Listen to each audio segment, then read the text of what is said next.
The 1965 Orient King Diver is a mid-century icon, packed with mechanical quirks that collectors still obsess over today. First up, the signature dual crown design.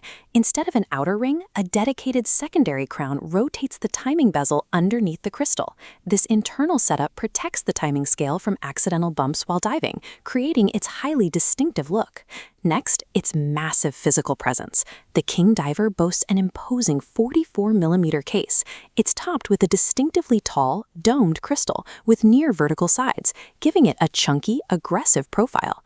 Finally, the reality of owning one. The dial might boast about deep water resistance, but those aged 1960s gaskets mean this is strictly a dry collectible today.